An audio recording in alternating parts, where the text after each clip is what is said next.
What's going on? Welcome on to the video.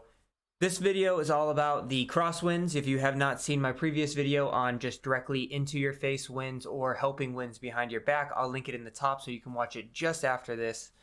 But this is all going to be about crosswinds, and we saw different results than 2K21 with the into our face and helping winds. Now this is a little bit more consistent, but it also is different than those videos. So as always, don't forget to like and subscribe.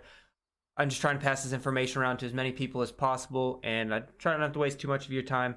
But let's just talk about the setup here, because I always like to go through the parameters that I set up. This is just a hole that I have 180 yards. I think it's a really good distance to do this. I have tested out other ones, and I essentially have all these flags, yield signs up. So each yield sign is 5 yards. So using the yield signs as benchmarks, I can easily figure out how much the wind is pushing things left and right. And just note, whatever, I'm only going to hit shots that are out of the right. So it's going to be shots that are going to break more to the left. But it is the same with the crosswind. And this is purely just carry numbers. And I also cover, I always do these settings just because there's a whole bunch of people who just want to, I want to eliminate as many factors as possible, so I put it on swing difficulty because I want a big meter. I don't want fast and slow swings messing anything up. And I turn swing timing off because I'm trying to eliminate as many variables as I possibly can.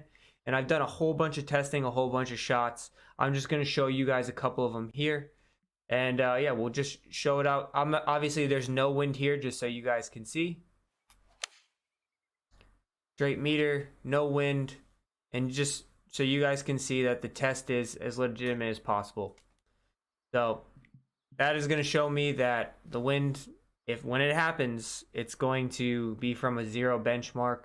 Now we can actually dive into the actual results. So let me rewind this shot. I'm going to edit the course. I'm going to show you one shot from the small winds, from each wind level essentially. All right, so let's do each wind level. First one is going to be on low wind. So this wind is 3 miles an hour. 3 miles an hour, pretty good shot. So that first yield sign it's going at is 5 yards. So it just landed about 4 to 4.5 yards, not fully 5 yards. All right, rewind shot. And this is kind of essentially like a lot of the tests that I've been doing. I've just hitting hundreds of shots, different winds, different tests, different distances, and this is kind of all I really needed essentially. So now we're going to crank it up a little bit. We're going to go medium wind, and that's going to be 6 miles an hour. Pretty good meter, straight shot. So we're going closer in between the 5 and the 10. I'd say that's just about 8 yards. So it was 6, that was about 8-9 yards, 8.5 yards. So we're seeing already that the results are a little bit more than a 1-for-1 exchange. And the good news here is you're not going to have to calculate too much, because how I found it is the wind. So we're at 11 miles an hour now. The wind for all speeds is pretty consistent when it comes to crosswind. So 5, 10, we're going at the 15. Just a little over 15, between 15 and 16, probably 15.5 yards for an 11 mile an hour wind. So you guys are clearly seeing that this wind is more than 1-for-1 exchange, which means 1 yard per 1 mile an hour. And now let's go for the last one of full, very, very high. So we're at 19. Good strike again. 5, 10, 15, 20, 25, about 27 yards. So you guys can clearly see that this is not for 1-for-1. When I do all of the testing and I calculate all of the numbers, you're going to find out that it's roughly a 1.4 mile an hour wind. So if the wind is 10 miles an hour, it's going to be just about 14 yards. So it's just one in exchange. And if you want quick calculations for that, oh, this is the wrong hole. Quick calculations. 5 is about 7 to 8. Where's my hole? There it is. 5 is 7 to 8. And now you're probably asking, like, how do I figure this out on the course when I don't have yield signs there?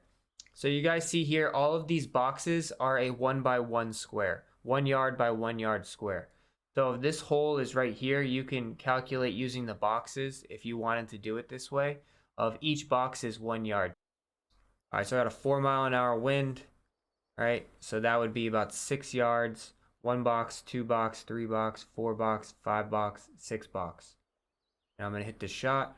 Oh, it just cranked up to 5. So we're gonna go 1 more box. 1 box over. Hit the shot.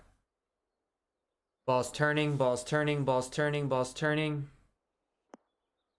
And just a little bit too much is caught in between that 4 or 5 yards. But you guys can clearly see there that the results are pretty good. So that's pretty much the results there. Hope you guys enjoyed. Hope you like and subscribe. So 1.4 yards is equal to 1 mile per hour. If you're about a 5 mile per hour crosswind, you're going to go about 7 yards. And then you just kind of build it up there. 10 mile an hour wind is going to be somewhere around 14 yards. So I hope this helps. Don't forget to like and subscribe. More videos coming later this week.